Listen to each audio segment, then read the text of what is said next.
Well, United States Secretary of State Hillary Clinton is stepping down Friday. She plans to address State Department employees at mid-afternoon before leaving her post. In a private ceremony later in the day, her replacement, Senator John Kerry, will be sworn in. Mrs. Clinton has said she's looking forward to the next chapter in her life. VOA's Scott Stearns looks at her foreign policy legacy and whether she might make another run for president in 2016.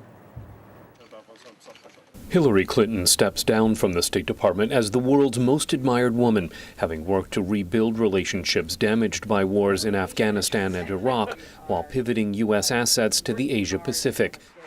But she says the cause of her life is empowering women.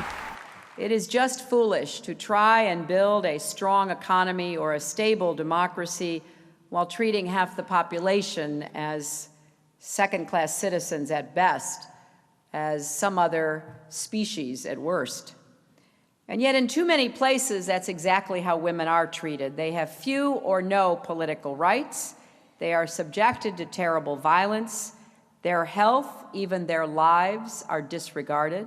Human Rights Watch Deputy Washington Director Sarah Margon says Clinton put women's rights at the center of foreign policy. Her willingness and, in fact, eagerness to meet with civil society groups is a real indication that foreign policy is no longer just about government-to-government relations. It's about engaging all kinds of groups. In sub-Saharan Africa, Center for Strategic and International Studies analyst Jennifer Cook says Clinton pushed for accountability for abuses against women in the Democratic Republic of Congo. She leaves a strong legacy of diplomacy, whether it's in Kenya, whether it's in Cote d'Ivoire, whether it's in Senegal, tackling these big issues in DRC.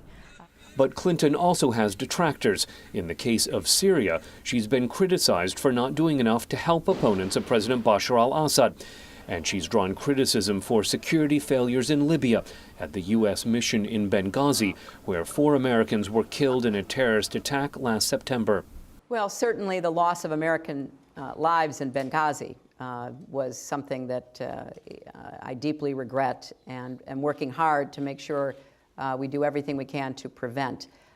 When you do these jobs, you have to understand at the very beginning that you can't control everything. On balance, says Cato Institute analyst Malu Innocent, Clinton's time at the State Department will be an asset if she makes a second run for president. Certainly, I mean, as foreign policy wonks in Washington, D.C., we can sort of dissect here and there. But for the majority of the American people, they're going to look at her resume, which has been stunning. And so certainly that'll help her in 2016. Having lost her party's nomination in 2008, Clinton says she's not thinking about running again. It is up to me to make a decision on my own future. I, right now, am not inclined to do that, but I will do everything I can to make sure that women compete at the highest levels, not only in the United States, but around the world. Clinton jokes that the first thing she'll do after she leaves Washington is catch up on 20 years of sleep deprivation. Scott Stearns, VOA News, at the State Department.